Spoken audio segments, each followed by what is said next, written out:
Mi esposa me abandonó cuando perdí todo, me quitó a mi hija y desapareció por 10 años. Ahora quiere volver a mi vida como si nada hubiera pasado y me pide otra oportunidad.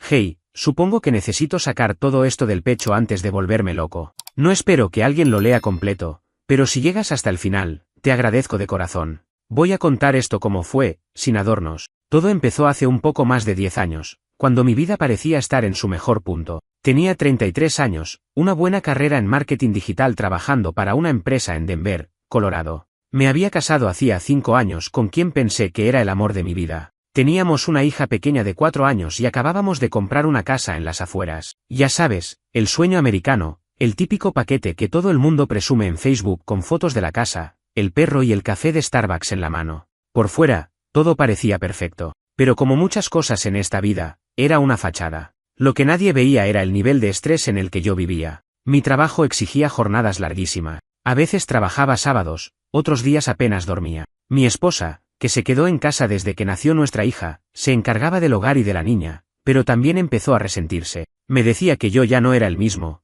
que estaba distante, que no me importaba la familia. Y sí, tal vez tenía razón en algunas cosas, pero carajo, yo estaba partiéndome el lomo para que no les faltara nada. Teníamos un acuerdo, yo trabajaba, ella cuidaba de la casa y de nuestra hija.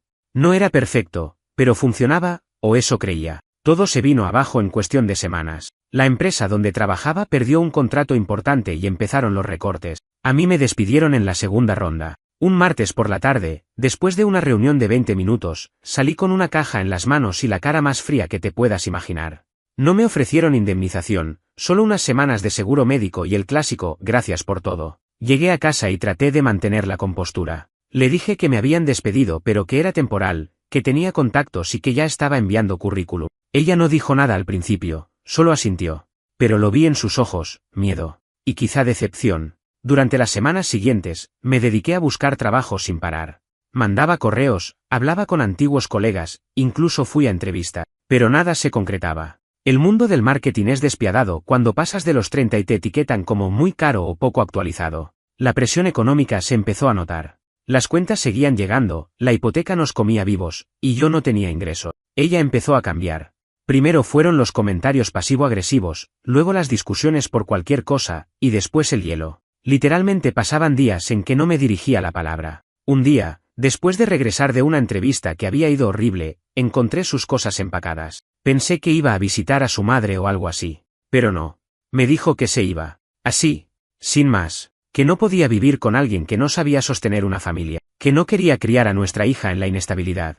Que necesitaba algo mejor. Lo que me destruyó por dentro no fue solo que se fuera, fue que se llevó a nuestra hija sin preguntarme. Me dijo que ya tenía donde quedarse, que era temporal. Que me pondría al tanto. Al principio me negaba a creerlo. Me aferraba a la idea de que solo necesitaba unos días, que regresaría. Le escribí, le llamé. Nada. Silencio absoluto. Luego me di cuenta de que había bloqueado mi número. Intenté ver a mi hija y me enteré de que se habían mudado a otro estado, al sur, creo que Florida. Ahí entendí que esto no era temporal. Lo peor vino después. Me quedé sin pagar la hipoteca por 3 meses y el banco tomó la casa. No tenía a dónde ir. No tenía trabajo, no tenía casa, no tenía a mi hija. Terminé durmiendo un tiempo en el sofá de un amigo de la universidad, hasta que incluso eso se volvió incómodo. No quería ser una carga. Pasé una temporada en un refugio para hombres en el centro de Denver. Esa experiencia me marcó más de lo que puedo explicar acá. Ver gente que lo perdió todo, como yo, y sentir que estás en un agujero sin fondo, es otra cosa. Estuve así cerca de un año, literalmente arrastrándome para salir del pozo. Durante ese tiempo, nunca recibí una sola llamada de ella. Ni una. Ningún mensaje preguntando si necesitaba algo. Ni siquiera una foto de nuestra hija. Era como si hubiera desaparecido, borrado de sus vidas. Cada cumpleaños, cada Navidad, cada Día del Padre, pasaban como si yo no existía. Traté de contactarlas, incluso escribí a algunos familiares de ella, pero todos se hacían los desentendidos o simplemente no respondían. Era obvio que me querían fuera del mapa. No puedo explicar el nivel de dolor que se siente ver que tu familia te da la espalda cuando más necesitas apoyo. Que la persona con la que compartiste años de tu vida, con quien tuviste un hijo, simplemente te saque de la ecuación como si fueras basura. Yo no era un santo, pero tampoco merecía que me abandonaran en el momento más vulnerable. No sé cómo no terminé en la calle para siempre. Supongo que hubo una mezcla entre orgullo, miedo y rabia que me mantenía con vida. Cada mañana, mientras me lavaba la cara con agua fría en el baño compartido del refugio, me decía a mí mismo, esto no puede ser todo. No puede terminar así. Me negaba a aceptar que ese sería mi nuevo estándar de vida. Un tipo con un título universitario, años de experiencia laboral, una familia, y ahora reducido a compartir espacio con desconocidos, durmiendo con un ojo abierto por miedo a que alguien te robe los zapatos. Los primeros meses fueron pura supervivencia. Comía lo que daban en el comedor, usaba la ropa donada, y me pasaba las tardes en la biblioteca pública buscando ofertas de trabajo. No tenía computadora, ni auto, ni un teléfono decente. Usaba una laptop vieja del refugio y una mochila que parecía que iba a deshacerse con solo mirarla. Pero aún así, me aferraba a cada pequeña posibilidad como si fuera oro. Un correo de seguimiento. Un te llamaremos. Un nos interesa tu perfil. Aunque el 90% eran respuestas vacías, el 10% me mantenía en pie. Después de varios rechazos, uno de los voluntarios del refugio, un veterano con quien solía hablar por las noches, me dijo algo que me quedó grabado: deja de buscar lo que perdiste, encuentra lo que aún puedes construir. Y no sé por qué, pero eso me hizo clic. Dejé de intentar regresar a lo que era mi vida y empecé a buscar cómo podía empezar algo nuevo, desde cero, sin depender de nadie. Ahí fue cuando comencé a meterme en trabajos temporales. Me inscribí en una agencia de empleo que daba oportunidad a gente en situación vulnerable. Al principio me mandaban a cargar cajas en almacenes, hacer entregas a pie, limpiar oficinas por las noches. Duro, agotador, mal pagado. Pero era algo. Me ayudaba a pagar una habitación en una casa compartida con otros 4 tipos. Por fin tenía una puerta con cerradura. Por fin dormía sin miedo. Con el tiempo, una de esas empresas donde hice limpieza me ofreció un contrato fijo de medio tiempo. No era la gloria, pero era estabilidad.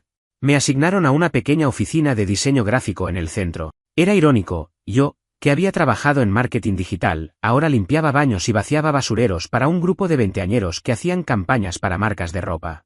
A veces escuchaba sus conversaciones, sus deadlines, sus juntas creativas, y me daban ganas de meterme y decirles, hey, yo sé de eso. Pero me mordía la lengua. No quería parecer un loco. Pero lo que pasó después fue inesperado. Un día, el gerente de esa oficina, un tipo joven pero buena onda, me vio leyendo en la recepción un libro sobre publicidad que había sacado de la biblioteca. Me preguntó si me interesaba el tema. Le conté, sin meterme en detalles, que antes me dedicaba a eso. Al principio se mostró escéptico, pero me preguntó si podía ayudarles con un proyecto interno sin compromiso. Era un archivo de presentación que tenían que armar para un nuevo cliente. Lo hice en 2 días y se lo mandé por correo. Al día siguiente me pidió que pasara a su oficina. Me ofreció un contrato freelance para apoyarles con algunas campañas pequeñas. Nada fijo, pero sí pagado por proyecto. No lo podía creer. Por fin estaba usando mi cerebro otra vez. Por fin no era solo un cuerpo limpiando escritorios. Me compré una laptop usada, armé un pequeño portafolio con lo poco que pude recuperar de mi pasado profesional, y poco a poco empecé a conseguir más trabajos. Me inscribí en sitios de freelances, vendí algunos servicios, y comencé a tener clientes propios. Con cada proyecto, ganaba confianza. Me sentía humano otra vez. Y en todo ese proceso, ella, nada. Ni un mensaje, ni una llamada. Ni siquiera un correo preguntando si seguía vivo. Mi hija cumplió 5, 6, 7, y yo solo veía esas edades en el calendario. A veces la buscaba en redes sociales, pero mi ex había borrado todo rastro. Ni una foto, ni una pista. Era como si hubieran desaparecido del mapa. Y lo peor es que nadie parecía pensar que eso estaba mal. Como si yo me lo mereciera por no tener dinero. Como si ser pobre me hubiera despojado también del derecho a ser padre. Durante años viví con esa espina en el pecho. A veces soñaba con ella, a veces la veía en la calle, o creía verla. Una niña de su edad caminando con su madre y yo frenándome para no gritar su nombre. Esas cosas te quiebran por dentro. Pero igual, seguía. No podía detenerme. Cada dólar que ganaba lo invertía en mí. Tomé cursos online, mejoré mi perfil, me convertí en un profesional independiente. Cambié de ciudad. Me fui a Portland porque me ofrecieron un contrato más estable allá. Era un nuevo comienzo. Y entonces, un día cualquiera, 10 años después de todo ese infierno, me llegó un mensaje. Un número desconocido. Solo decía, hola. Soy yo. Quisiera hablar. Y sí, era ella. Después de todo ese tiempo, después de años sin saber nada, ahora quería hablar. Justo cuando yo ya no era el mismo. Justo cuando mi vida ya no giraba en torno a ella ni al pasado. Cuando vi el mensaje en la pantalla del celular, tuve que leerlo 2 veces. Me quedé quieto, como si el tiempo se hubiera detenido. Era como un fantasma del pasado que aparecía sin avisar, justo cuando creía haberlo enterrado todo. No respondí al instante. La verdad, mi primer impulso fue borrar el mensaje y seguir con mi día. Pero no pude. Me quedé mirando ese hola. Soy yo. Quisiera hablar por minutos, tal vez media hora, sin moverme, sin pensar. La última vez que supe de ella, me estaba diciendo que era una carga, que yo no tenía futuro, que no podía criar a nuestra hija en la pobreza. Ahora aparecía así, sin contexto, como si esos 10 años hubieran sido una simple pausa. Esperé 2 días antes de responder. No fue por orgullo, fue porque no sabía qué decir. ¿Qué quieres? Fue todo lo que le escribí. Directo, sin azúcar, sin rodeos. Me contestó en menos de 10 minutos. Dijo que había pensado mucho en mí, que quería hablar cara a cara, que había cosas que necesitaba explicarme. Me sugirió que nos viéramos en un café, uno cerca del downtown, en un lugar público. Obviamente, por dentro estaba hirviendo de rabia, pero también tenía una curiosidad jodida que no me dejaba en paz. ¿Qué podía querer después de una década de silencio absoluto? Accedí. Nos vimos un sábado por la tarde, en una cafetería tranquila en Portland. Yo llegué antes. Estaba nervioso, no lo voy a negar. No porque sintiera algo por ella, sino porque era como enfrentar una parte de mi vida que había tratado de enterrar bajo toneladas de trabajo y orgullo. Cuando entró por la puerta, la reconocí de inmediato. Había cambiado, claro, como todos lo hacemos, pero era ella, la misma persona que me había dado la espalda cuando más la necesitaba. Me saludó con una sonrisa tímida, como si no hubiera pasado nada. Se sentó frente a mí, y por unos segundos no dijimos nada. Solo estábamos ahí, mirándonos, sintiendo el peso de 10 años de silencio. Y entonces empezó a hablar. Me dijo que había cometido errores, que en su momento, el miedo la superó, que no supo cómo lidiar con la situación, que pensó que yo nunca saldría adelante, que eligió lo seguro para proteger a nuestra hija, que se fue con alguien que le ofreció estabilidad, aunque no amor, que, con el tiempo, ese hombre se volvió frío, distante, casi ausente, que nunca la trató como una familia, solo como una compañía funcional, que, eventualmente, la dejó por alguien más joven, más que emocionante, y que ahora ella estaba sola. Me hablaba como si eso justificara todo, como si su tragedia personal fuera una especie de redención, como si el hecho de haber sido abandonada por otro hombre la pusiera en el mismo nivel que yo estuve hace 10 años. Pero no era así. Yo no sentía lástima. No sentía compasión. Sentía incredulidad. ¿Cómo tenía la cara para venir a buscarme ahora? ¿Después de todo? Entonces soltó la bomba. Me dijo que nuestra hija, sí, mi hija, estaba a punto de graduarse de la preparatoria y que había empezado a hacer preguntas, que quería saber por qué su padre nunca estuvo presente, que no entendía por qué él no la buscó, que ella, mi ex, ya no sabía qué decirle, que había sostenido una mentira por años, diciéndole que yo la había abandonado, que me había ido, que no quise saber más de ella. Pero ahora, nuestra hija tenía edad suficiente para sospechar, para cuestionar, para dudar. Y entonces, me pidió algo que me partió en dos, que hablara con ella, que me reuniera con nuestra hija, que le explicara yo mismo la versión real. No supe qué decirle. Por un lado, había esperado por años esa posibilidad. Saber de mi hija, hablar con ella, contarle todo. Pero por otro lado, me ardía el hecho de que fuera ella, la misma persona que me bloqueó, me ignoró, me desapareció, quien ahora viniera a pedirme ese favor. Le pregunté por qué no me dejó contactarla antes, por qué nunca me envió una foto, un mensaje, un correo. ¿Por qué hizo todo lo posible para borrarme de la vida de nuestra hija? Me dio la típica excusa de era muy pequeña, no quería confundirla, pensé que era lo mejor. ¿Lo mejor para quién?, me pregunté. Porque para mí fue un infierno. Para mí fue perderme la infancia de mi hija, sus primeras palabras, su primer día de escuela, sus cumpleaños, todo.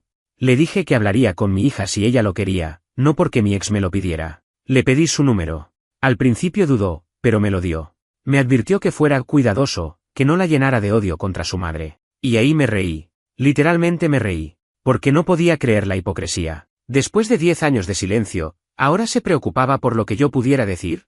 Volví a casa esa noche con una mezcla de ansiedad y esperanza. Tenía el número de mi hija. Podía contactarla. Podía, tal vez, comenzar a reparar algo de todo lo que se había roto. Pero también sabía que había una montaña de mentiras que tendría que desenterrar. Que esa conversación no iba a ser fácil, que ella crecería sabiendo una historia falsa, y que tal vez no estaría lista para escuchar la verdad. Aún así, al día siguiente, tomé mi celular, abrí el chat, y escribí: hola. No sé si quieras hablar, pero soy tu papá. Mandar ese mensaje fue probablemente el momento más tenso que he tenido en años. Estaba en mi apartamento, dando vueltas como un idiota, mirando el teléfono cada 5 segundos. No sé qué esperaba, sinceramente. Parte de mí pensaba que me iba a clavar el visto y desaparecer, como si nada. Otra parte tenía esta pequeña esperanza de que, después de todo, todavía había un pedacito de ella que quería saber quién era su padre de verdad. Pasaron unos minutos, luego una hora. Nada. Empecé a arrepentirme de haber escrito. Me decía a mí mismo que fue un error, que debía haber esperado, que tal vez debería haberla conocido primero en persona. Pero entonces, justo cuando estaba a punto de cerrar la aplicación y dejarlo pasar, apareció la respuesta. Hola, ¿por qué estás escribiéndome ahora? Solo eso, frío, directo, cargado de lo que solo se puede interpretar como duda mezclada con enojo. No la culpaba. Desde su punto de vista, yo era un tipo cualquiera que no había estado presente en toda su vida y que ahora, de la nada, aparecía queriendo hablar. Le respondí con honestidad. Le dije que no sabía si era el momento correcto, pero que lo estaba intentando porque nunca quise estar lejos de ella. Le dije que me hubiera gustado buscarla antes, que lo intenté muchas veces, pero que siempre me cerraron las puertas. Le conté que me dolía cada día que pasaba sin saber de ella, sin poder verla crecer, sin estar ahí. Hubo silencio del otro lado por bastante tiempo. Pensé que ya no iba a contestar. Pero después de una hora, me dijo que necesitaba tiempo, que tenía muchas preguntas, que toda su vida le habían dicho una sola versión de la historia, y que ahora todo estaba patas arriba. Le dije que no tenía que decidir nada en ese momento, que solo quería que supiera que estaba acá, que siempre estuve, y que si alguna vez quería hablar en persona, yo estaría disponible. Eso fue un lunes. Durante los días siguientes, no dormí bien. Cada sonido del teléfono me sobresaltaba. Cada mensaje de otra persona me decepcionaba. Pero el jueves, al mediodía, me llegó un mensaje suyo. ¿Podemos vernos el sábado? No te puedo explicar lo que sentí. Era una mezcla de alivio, miedo, alegría, ansiedad, todo junto. Le dije que sí, por supuesto. Me ofrecía pasar por donde ella vivía, pero me dijo que prefería que nos viéramos en un lugar público, neutral. Elegimos un parque grande cerca del centro, con mesas de picnic y caminos amplios, uno de esos lugares tranquilos donde podés hablar sin sentir que el mundo te está mirando. Llegó puntual. Tenía 17, pero ya se notaba que era más madura de lo que yo esperaba. Venía con cara de pocos amigos, pero no se notaba enojada, más bien confundida. Nos saludamos con un apretón de manos. Ningún abrazo. No todavía. Nos sentamos en una banca, bajo un árbol, y empezamos a hablar. Ella me dijo que durante toda su infancia pensó que yo era un tipo que se había ido, que simplemente había preferido desaparecer, que su mamá nunca hablaba mucho de mí, pero cuando lo hacía, era para decir que yo no me hice cargo, que no llamaba, que no mandaba dinero, que no quería saber nada. Le dije que eso no era cierto, que después de perder el trabajo, me había hundido, que intenté contactarlas muchas veces, que no tenía ni el número, ni la dirección, ni acceso, que incluso cuando las encontré, me prohibieron verlas. Le conté lo del refugio, lo de los trabajos basura, lo de cómo me fui reconstruyendo poco a poco, sin exagerar, sin victimizarme, solo contándole las cosas como fueron. Ella no hablaba mucho. Me escuchaba. Me miraba fijo, como tratando de descifrar si mentía. Supongo que estaba procesando todo. Le mostré algunas pruebas, viejos correos, una copia de un mensaje que su mamá me mandó antes de bloquearme. Incluso un par de papeles que guardé de la época en que intenté buscar ayuda legal, sin éxito. Después de un rato, me preguntó algo que me rompió el alma. ¿Por qué no luchaste más fuerte por mí? No supe qué decirle. Porque ¿cómo le explicas a tu hija que a veces uno se rinde no porque quiera, sino porque se le acaban todas las opciones? Le dije que tenía razón, que tal vez pude haber hecho más, pero que cada puerta que tocaba, me la cerraban en la cara. Que lo único que me mantuvo vivo todo ese tiempo fue la esperanza de volver a verla.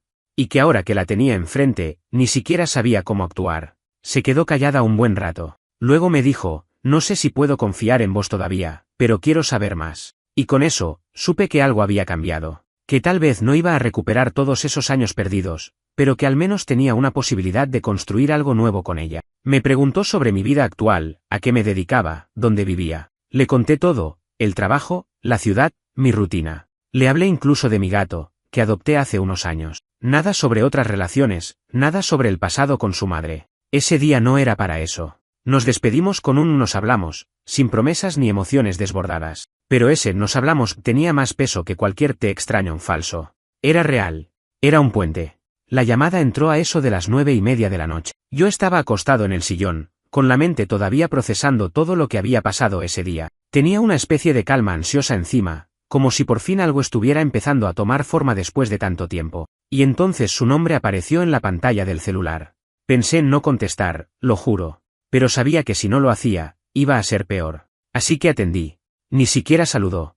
Entró directo, con un tono de voz que no escuchaba desde hace años. Me acusó de haber confundido a nuestra hija, de haberla hecho llorar, de haber puesto en duda todo lo que ella le había contado. Que estaba arruinando años de esfuerzo y que me metí donde no me correspondía. Te juro que si no fuera porque ya no sentía nada por ella, esa llamada me habría dado ganas de romper algo, pero me mantuve tranquilo. Le dije que nuestra hija ya no era una nena, que tenía derecho a conocer toda la historia, que si lo que ella le había contado era tan sólido, tan real, entonces no tenía de qué preocuparse. Le dije que yo no había dicho nada ofensivo sobre ella, que simplemente conté mi parte, y que si eso le parecía un ataque, tal vez el problema era que sabía que su relato no se sostenía. Entonces empezó a gritar, que yo era un manipulador, un mentiroso, que me estaba aprovechando de la confusión emocional de nuestra hija, que solo quería limpiar mi imagen. Hasta me dijo que tenía otras prioridades, que no debería estar revolviendo cosas del pasado, que ya tenía otra vida. Y ahí fue cuando algo en mí hizo clic. Le respondí con algo que llevaba una década tragándome. Le dije que mientras yo estaba durmiendo en un refugio, sin poder ver a mi hija, ella estaba rehaciendo su vida como si yo nunca hubiera existido. Que mientras yo me partía el alma por salir adelante, ella le enseñaba a nuestra hija a odiarme. Que ahora que nuestra hija empezaba a pensar por sí misma, se le desmoronaba la mentira y por eso estaba nerviosa. Que no era mi culpa. Y que no iba a dejar de verla. Ahí cambió de tono. Pasó de la furia a esa voz calculadora que conocía bien. Me dijo que tenía que pensarlo mejor. Que no quería conflictos. Que debíamos mantener las cosas civilizadas. Hasta me propuso que habláramos los tres juntos, como si de repente se le hubiera encendido una vela de paz. Le dije que si mi hija quería eso, yo accedía, pero que no iba a permitir que se repitiera la historia de manipulación. Colgamos en ese tono ambiguo, yo con el nudo en la garganta, no por ella, sino por todo lo que significaba lo que estaba pasando. Por fin, después de tanto tiempo, había una grieta en ese muro que me separaba de mi hija.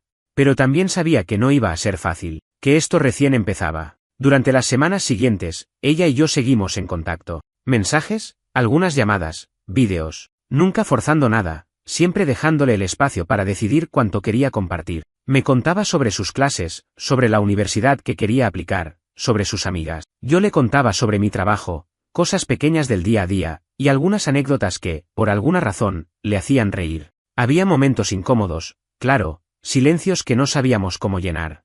Pero también había conexión, genuina, real, como si estuviéramos aprendiendo a conocernos desde cero. Un día me mandó una foto suya de niña. ¿Te acuerdas de esta?, decía el mensaje. Casi se me caen las lágrimas. Era una foto que yo nunca había visto. Ella tendría 5 años, estaba vestida de princesa en lo que parecía una fiesta de cumpleaños. Le respondí que no la había visto nunca. Me dijo que su mamá la tenía guardada y que la encontró por casualidad.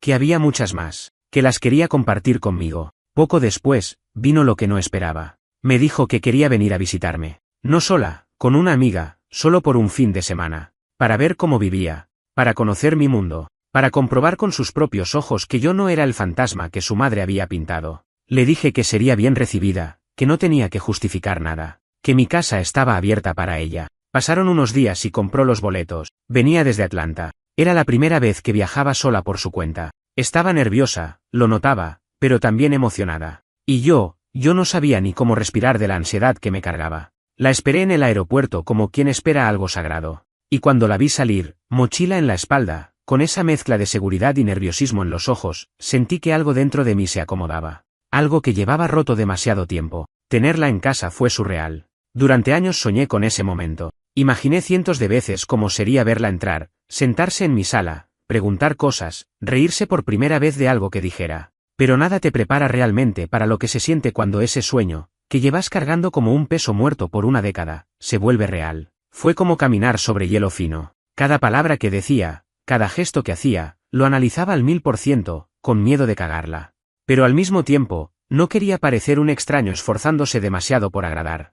Al principio fue todo muy civil. Le mostré la casa, su habitación, que preparé como si se fuera a quedar un mes, le presenté a mi gato, que increíblemente le cayó bien. Me preguntó cosas básicas, cuánto tiempo llevaba viviendo ahí, si siempre trabajaba desde casa, si tenía alguien en mi vida. A eso último le dije que no, que tuve un par de relaciones breves, pero ninguna seria. Noté que eso le generó cierto alivio, o tal vez simplemente no esperaba que le respondiera con tanta sinceridad.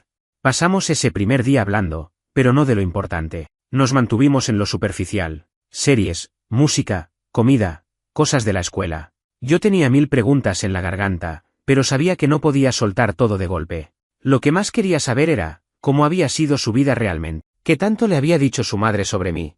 ¿Qué tanto daño había hecho todo ese silencio? Al segundo día, fue ella quien empezó a soltar más cosas. Me dijo que su mamá nunca le hablaba mal de mí, pero tampoco bien, que simplemente me borró. No hablaba de vos. Era como si nunca hubieras existido. Y cuando yo preguntaba, decía que me contarías cuando fuera mayor. Pero nunca llegó ese momento. Me confesó que a los 13 años empezó a sospechar que había más de lo que le decían, que las respuestas no cuadraban, que le dolía ver a otras amigas con sus papás, mientras ella tenía ese vacío. No sabía si habías muerto, si te habías ido por decisión propia, o si simplemente eras alguien horrible que no quería saber de mí. Eso me atravesó como una bala. Le dije que nunca dejé de pensar en ella, que cada año mandaba un mensaje a su vieja dirección de correo, a pesar de saber que probablemente no lo leería, que cada vez que pasaba una fecha importante, me preguntaba dónde estaría, cómo estaría, si se acordaría de mí. Me escuchó con los ojos llenos de agua, pero sin dejar que una lágrima saliera. Me dijo, quiero creerlo, parte de mí ya lo hace, pero necesito tiempo. Y eso fue suficiente para mí, que no me odiara, que no me rechazara, que todavía tuviera esa puerta entreabierta. Nos fuimos a caminar por el vecindario, después cocinamos juntos, ella hizo pasta, yo solo ayudé con las verduras, vimos una película sin prestar mucha atención, y hablamos de cosas simples. Se reía de cómo uso todavía CDS, de cómo no entiendo los bailes de TikTok, de que mi gato se comporta como dueño de casa. Momentos chiquitos, pero significativos. La noche anterior a que se fuera, estábamos sentados en el porche. Hacía frío, pero ella tenía una manta encima y el gato dormido en su regazo. Me dijo, creo que sos muy diferente a lo que me imaginé. No sé cómo me siento todavía, pero me gusta estar acá. No necesitaba más. Esa frase me la llevé grabada. La llevé al aeropuerto al día siguiente. El viaje fue tranquilo, pero justo cuando íbamos a llegar, me pidió que me detuviera un momento en el camino. Me dijo que tenía algo que decir. Mi mamá sabe que estoy acá, pero no sabe todo lo que hablamos. Y cuando vuelva, sé que va a tratar de envenenarme otra vez. Quiero que sepas que ya no le creo todo. Pero necesito manejar esto a mi manera. La miré a los ojos y solo pude decirle lo que llevaba años guardando. Yo no quiero reemplazar nada, ni pelear. Solo quiero estar presente. Si vos me dejás, voy a estar. Se fue con una sonrisa suave. La abracé esta vez un poco más fuerte. Se fue caminando hacia la terminal sin mirar atrás, pero no porque no quisiera, sino porque creo que si lo hacía, no iba a poder soltar.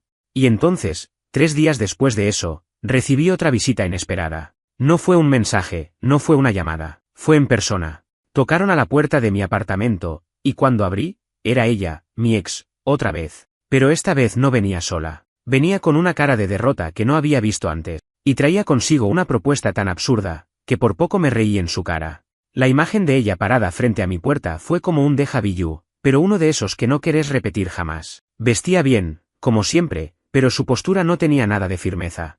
Ni rastro de esa mujer que, años atrás, me había mirado a los ojos y me había dicho que no podía arrastrar con alguien sin futuro. Tenía la mirada baja, las manos cruzadas frente al cuerpo como si estuviera esperando un castigo, y esa energía incómoda de alguien que sabe que está por pedir algo que no merece. Le abrí la puerta, no por cortesía, sino porque quería saber qué carajo quería ahora. No dije ni una palabra al principio, solo la miré, con los brazos cruzados, esperando. Me pidió si podía pasar. Le dije que lo mantuviéramos en la entrada. No tenía ningún interés en hacerla sentir cómoda. Había hecho todo lo posible por sacarme de su vida, y ahora de golpe aparecía como si se le hubiera olvidado la última década. Entonces soltó su bomba. Dijo que estaba en una situación complicada, que su pareja, el tipo con el que se había ido apenas unas semanas después de dejarme, había terminado con ella, que se estaba viendo con otra mujer, más joven, por supuesto, que ya no le estaba pagando el departamento, que su situación económica se había vuelto inestable, que se había peleado con su familia por cosas que no quiso detallar, que su hija, nuestra hija, ahora la miraba diferente, como si ya no confiara en mí. Y ahí fue cuando me tiró lo que, para mí, fue el mayor disparate. Estuve pensando que tal vez deberíamos intentar arreglar lo nuestro. Me reí. Literalmente. No a carcajadas, pero una risa seca, incrédula, que salió sola. No supe ni cómo contenerme. Le pregunté si hablaba en serio. Me dijo que sí. Que después de verme con nuestra hija, después de ver lo bien que nos llevábamos, se dio cuenta de que tal vez estaba equivocada. Que tal vez yo había cambiado. Que ahora sí veía que podía confiar en mí. Casi no podía creer lo que escuchaba. No porque no la creyera capaz de ese nivel de cinismo, sino porque pensé que al menos tendría la decencia de disfrazarlo mejor. Le pregunté por qué pensaba que yo, después de todo lo que pasé, iba a querer volver con alguien que me había abandonado en el peor momento de mi vida. Su respuesta fue tan patética como esperada, por nuestra hija. Por lo que tuvimos. Le dije que eso, lo que tuvimos, se murió el día que ella se fue con otro tipo sin mirar atrás. Le recordé que pasé hambre, que viví en un refugio, que me alejaron de mi hija como si fuera un criminal. que durante años, lo único que recibí de su parte fue silencio, desprecio y bloqueo. Y que ahora, solo porque las cosas se le pusieron feas, venía a hablar de reconciliación. Ahí cambió de estrategia, se puso a llorar. No llanto genuino, sino ese tipo de lágrimas que usan como última carta. Dijo que no tenía a dónde ir, que no esperaba que la perdonara, pero que al menos quería quedarse unos días, que no tenía plata para un hotel, que no tenía amigos en la ciudad. Y ahí, por primera vez en mucho tiempo, me puse firme de verdad.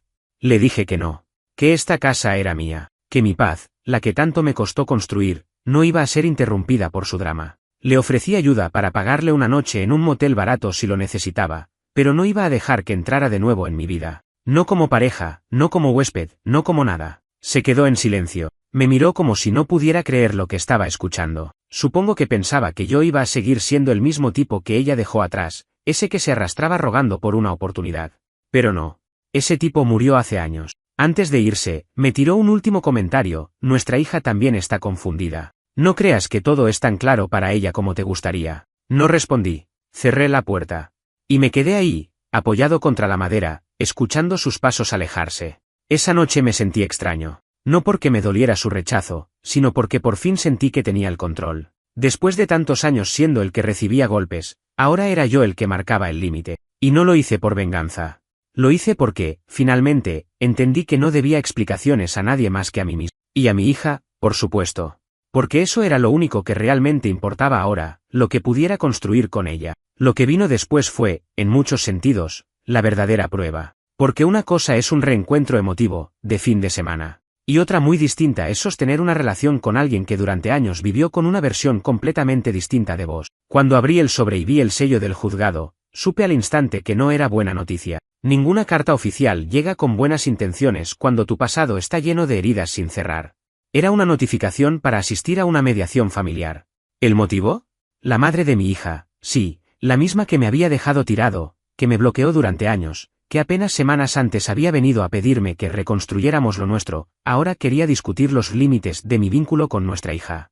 Alegaba que yo estaba interfiriendo en la estabilidad emocional de la adolescente, que la estaba confundiendo y alterando la dinámica familiar establecida. Me quedé mirando esa hoja durante un buen rato sin poder creerlo. Así que después de rogarme por ayuda, después de intentar volver conmigo por interés, y después de que su plan no le saliera, su siguiente jugada era llevarme a mediación. Lo primero que pensé fue: ¿cómo se supone que uno lidia con una persona así sin perder la cabeza? Lo segundo: no me vas a arrancar de la vida de mi hija otra vez. No ahora. Llamé a un abogado. Esta vez tenía los medios para defenderme. Le conté todo, desde el abandono hasta el reencuentro reciente con mi hija, y las conversaciones que habíamos tenido. Incluso le mostré los mensajes. Me dijo que la buena noticia era que, a esa altura, mi hija ya era casi adulta, que los tribunales, en casos como este, rara vez se meten a imponer restricciones cuando el hijo tiene capacidad para decidir con quién quiere vincularse. La mediación era más una formalidad que una amenaza real, pero aún así, había que prepararse. Lo hablé con mi hija. Le mostré la carta, le expliqué qué significaba. Su reacción fue de puro fastidio. Me dijo: lo hace porque no puede controlar más el relato. Le molesta que ya no crea todo lo que dice. Le pregunté si quería que peleara esto o si prefería mantenerse al margen. Me dijo: no quiero que me separen de vos otra vez. Haz lo que tengas que hacer, yo estoy de tu lado. La mediación fue una experiencia absurda. En una sala neutral, con una psicóloga y un asesor legal presentes, nos sentamos frente a frente por primera vez en mucho tiempo. Yo, tranquilo, sabiendo que tenía mi verdad clara y que ya no era el hombre roto que ella había dejado. Ella, intentando disfrazar su discurso de preocupación materna, cuando todos sabíamos que esto se trataba de control. Dijo que temía que mi influencia repentina desestabilizara a nuestra hija. Que no cuestionaba mi intención, pero que estaba preocupada por el momento y la forma. Respondí sin levantar la voz. Le dije que no tenía interés en generar conflicto, que simplemente me estaba relacionando con mi hija porque ella lo pidió. Que durante años respeté su distancia, incluso cuando me dolía. Que no le debía explicaciones, pero que aún así estaba ahí para aclarar lo que hiciera falta. La mediadora, con más sentido común que la mayoría, le preguntó si nuestra hija había mostrado señales de estar emocionalmente afectada por el reencuentro. La respuesta fue un silencio incómodo. Al final, el informe fue claro: no había base legal para limitar mi vínculo con mi hija. La mediación quedó cerrada. Ella salió de esa sala derrotada, no por mí, sino por la realidad. Ya no podía inventar más, ya no podía manipular más. Y, sobre todo, ya no podía frenar lo inevitable, su hija estaba empezando a verla con otros ojos. Después de eso, las cosas se asentaron. Mi hija y yo nos seguimos viendo. No todos los días, no con una rutina forzada. Pero con un ritmo real, humano. A veces venía a casa los fines de semana. A veces salíamos a caminar, a tomar algo, a charlar sin ninguna agenda. Me mostraba sus proyectos de universidad, me hablaba de sus ideas, sus miedos, sus broncas con el mundo. Y yo la escuchaba, la acompañaba, sin intentar compensar el pasado, solo estando ahí. Un día, estábamos sentados en un café y me dijo algo que me dejó sin aire. Por mucho tiempo, me pregunté cómo era. Y ahora que te conozco, me duele no haberte tenido antes. Pero también me da esperanza, porque no estás intentando ser mi papá perfecto, solo estás siendo vos. Y eso me alcanza. Ese día entendí que, aunque el tiempo no se puede recuperar, sí se puede resignificar. Que el vínculo entre un padre y una hija no se borra, solo se esconde debajo de capas de miedo, silencio y mentiras. Y que si uno tiene paciencia, y aguanta el dolor, puede reconstruir lo que parecía perdido para siempre. Mi hija ahora se prepara para la universidad. Ya tiene su lugar, y está entusiasmada. Me invitó a acompañarla a su mudanza. Su madre, por supuesto, no lo tomó bien. Pero ya no importa. Las decisiones ya no pasan por ella. Yo sigo con mi vida. No tengo pareja, no tengo una casa de revista, pero tengo paz. Y tengo algo que vale más que cualquier otra cosa, una segunda oportunidad. No para rehacer el pasado, sino para vivir el presente con dignidad.